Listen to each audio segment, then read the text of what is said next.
আসসালামু আলাইকুম বন্ধুগণ, সবাই কেমন আছেন? একটি পারিবারিক পুষ্টি বাগানে আমরা চলে আসলাম। ফার্স্টটা বেড রেডি করছে যিনি রেডি করছেন, যিনি জমির মালিক, ওনার নাম হচ্ছে মোহাম্মদ সাদত মিয়া। সাদত ভাই ভালো আছেন নে? আল্লাহ কথা আছে ভালো।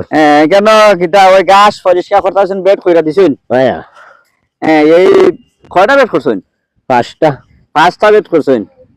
আমরা এ জায়গায় কিন্তু 20 তলার জন্য যে আমরা আদর্শ 20 তলা তৈরি করে থাকি, ওই আদর্শ 20 তলার জন্য যে বেডের মাপ আমরা সেই অনুপাতে কিন্তু আমরা বেড করতেছি। এখন কথা হচ্ছে যে পদ্ধতিতে আমরা এটা করতেছি, এটা হচ্ছে খালি কাপড় মডেল পদ্ধতি।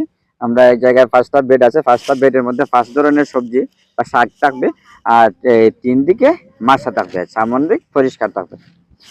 সারদ ভাই, এখন কোন বীজটা ফালাইতেছেন? ধনিয়া ধনিয়া বীজ কিতা ফালাইতে বীজানি লাগেনি না বিজাইলে হয়? ধনিয়া বীজ বীজানি লাগে। আচ্ছা, একটু দেখাও।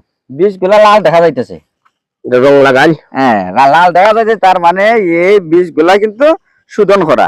এই বীজগুলা শোধন করা, যার কারণে কিন্তু বীজের কালার হইছে লাল।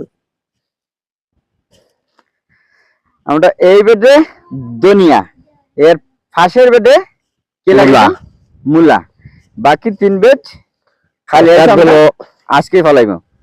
পরের গুলা মানে কোনটার মধ্যে খিতা দিবা? 3 নাম্বার বেডের মধ্যে কোনটা ফলাইবা? লাল শাক ফলাইব। লাল শাক।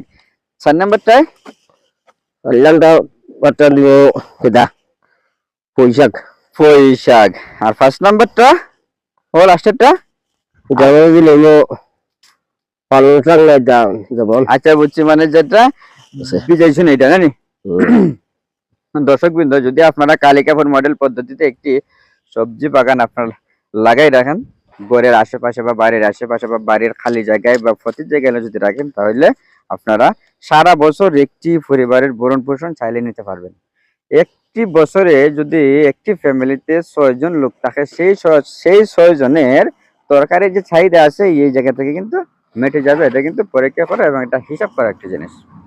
তার কারণে আপনাদেরকে বলছি যে আপনারা শাকসবজি বাড়ির আঙ্গিনায় চাষ করবেন এবং জৈবিক পদ্ধতিতে চাষ করবেন। এখানে কিন্তু কোনো ধরনের রাসায়নিক জিনিস দেওয়া হবে না, মানে প্রয়োগ করা হবে না। কিছু জৈব সার দেওয়া হয়েছে, কিছু সার দেওয়া হয়েছে, কিন্তু আমরা কোনো কীটনাশক এ জায়গায় ব্যবহার করব না, যাতে আমাদের কোনো ক্ষতি না হয়। তার জন্য আর কি কীটনাশক আমরা ব্যবহার করতেছি না।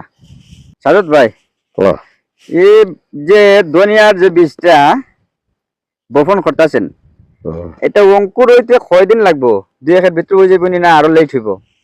না, যেহেতু এটা গরম কাল, না ফুটতে লেট হয়। গরমের সময় তো